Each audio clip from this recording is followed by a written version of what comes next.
Today's Steelers postgame coverage is sponsored by RexMD. Go to rexmd.com/chat for 95% off generic Viagra or Cialis today and get a free gift.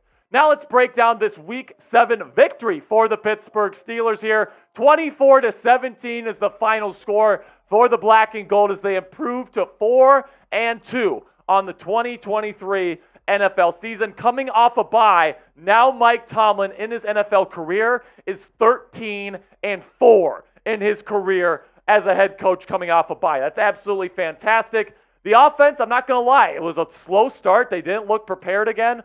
Multiple 3-and-outs. Kenny Pickett wasn't moving the ball effectively. And really bad mistakes by George Pickens as well. He missed a ball down the sideline, perfectly placed by Kenny Pickett, and then he had a back-breaking crackback block during the first half. But overall, I thought the offense had by far its best game of the season so far. 17-25 from Kenny Pickett and 230 yards, plus a rushing touchdown. And then Najee Harris and Jaylen Warren got the other 2 rushing touchdowns today. Najee was the leading rusher with 53 today. George Pickens, 5 catches for over 100 yards. This guy, when he put the ball in GP's hands, good stuff happens. That showed itself today, made multiple big-time catches. And by the way, Kenny Pickett hit him on some really pretty back shoulder balls in this football game. Matthew Stafford, less than 50% completions today. The Pittsburgh Steelers defense came to play once again holding an opponent under 20 points, which is absolutely fantastic. Nobody does that like the Pittsburgh Steelers, in my opinion. Stafford did have a touchdown pass, but he also had an interception to T.J. Watt. We'll be talking about him later on in today's show. Royce Freeman had 66 yards on 12 carries, and Puka Nacua was the leading receiver. And he continues to be a fantasy god with 8 receptions and 154 yards. Now I'm going to be giving out my game balls, and I'm going to be going over the keys to victory, how the Steelers did this week. But first, spam W down there in the chat. I want to see 1,000 W's for this Steelers win down there. So before we get things going today, do me a favor, spam W down there in the comment section. And now let's talk about today's sponsor, which is RexMD. And fellas, do you sometimes lack confidence in the bedroom? Do you wish that you could have a more fulfilling sex life? Well, you're not alone in that. That's why we're excited to tell you about RexMD, the online source for men's wellness. RexMD offers an easy and discreet way to get the medication you need for ED without having to visit a doctor's office. With just a few clicks, you can have your medication delivered straight to your door at a fraction of the cost of a traditional pharmacy.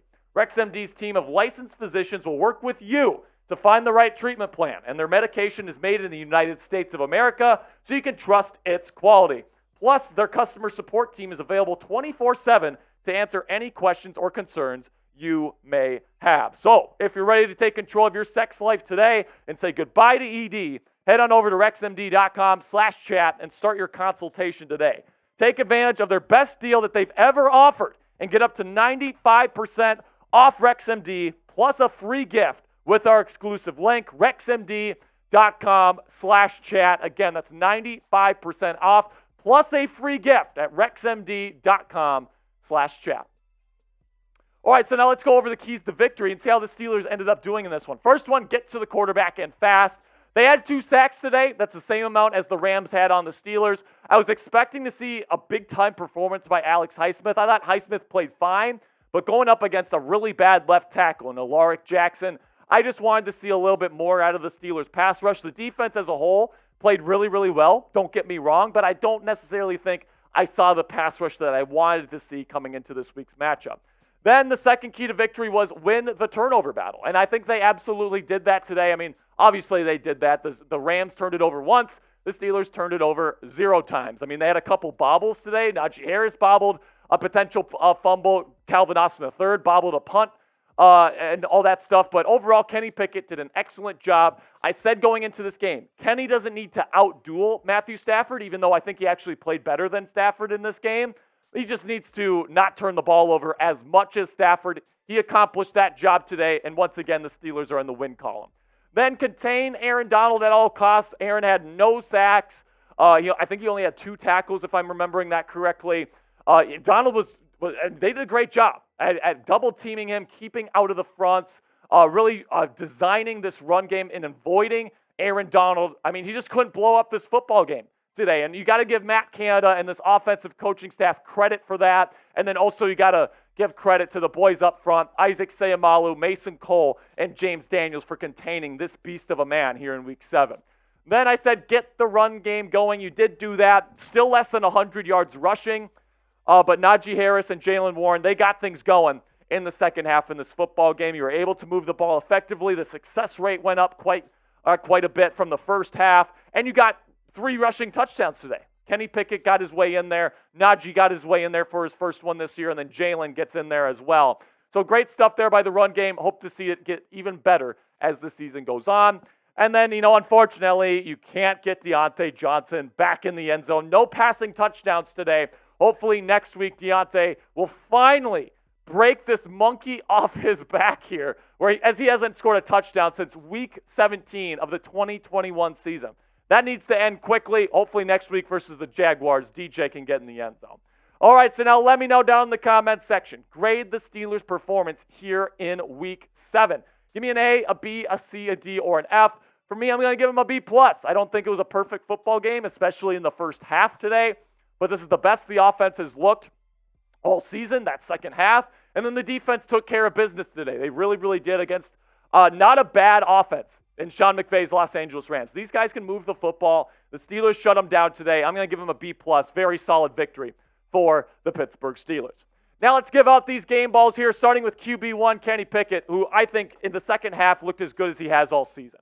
He was dishing guys open. He was stepping up in the pocket. He looked comfortable in the second half of this football game, which is massive for him. He hasn't looked comfortable a whole lot this season. It was great to see that he was able to find some level of comfort and find his guys in the second half, leading to 3 touchdowns for the offense. Then George Pickens gets my other game ball here.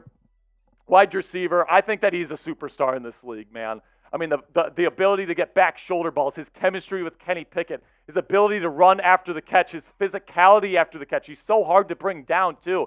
This guy's got it all, man. He is so freaking talented, and I think the Steelers are so freaking lucky to have him on their offense. He played great today. He got over 100 yards receiving on just 5 catches, for God's sakes, man. This guy's a special talent. He gets my second game ball.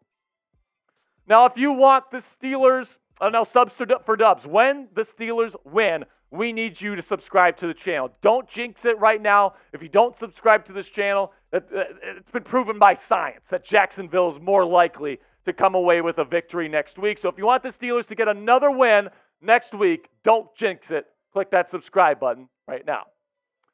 Now, why not? Let's give this one to Diontae Johnson, coming back from his hamstring injury. And Diontae played really well today. He was getting open. He was doing good things after the catch. If it wasn't for a George Pickens crackback block, he would have gotten the team to the 8-yard line in the first half. So Diontae was getting open. He really opened things up for George too, which is huge for this offense.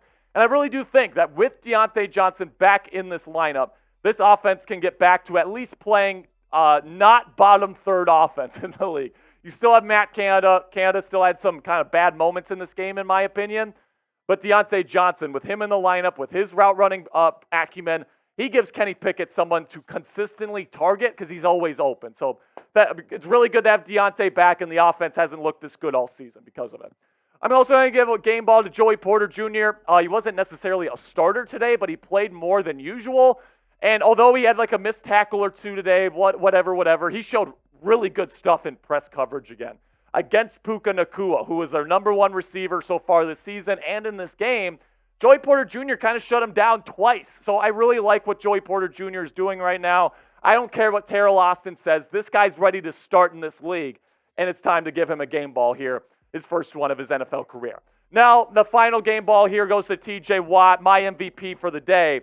And TJ was really impressive today. He was getting after the quarterback. He's hurt. He's got the heel issue. He's got the finger issue. This guy still came out to ball today. I thought he played really well. And, of course, that interception completely changed the tides in this football game, in my opinion. You got the Steelers were able to score a touchdown, get some mojo going after that. That was a massive play in this football game. And TJ Watt deserves another game ball for yet another great defensive performance. But who is your MVP? Let me know down there in the comment section. Who is your Steelers MVP in this Week 7 victory? Let me know down there in the comment section. For me, if I have to pick one person, I'll give this to, why not? I'll give it to Diontae Johnson. I know he doesn't have a touchdown, but man, him coming into this offense now, you could see a difference in this offense big time, right? The ability to throw the ball down the football was greatly increased with Diontae, the threat of Diontae Johnson out there, and that really helped Kenny Pickett and his comfortability this week. I'm going to give Diontae Johnson my game ball because even though he didn't lead the team in receiving, he didn't have a touchdown. I think the impact that he had on the team coming back from that injury was massive, and I think that's one of the big reasons why the Steelers ended up winning this football game. That'll be it for my post-game coverage here of this Week 7 win. The Steelers are 4-2. Go out and celebrate, and start that celebration right now by clicking that subscribe button right below this video. Really do appreciate all of your support, Steelers Nation. I will see you guys tomorrow for Victory Monday. And until then, here we go, Steelers.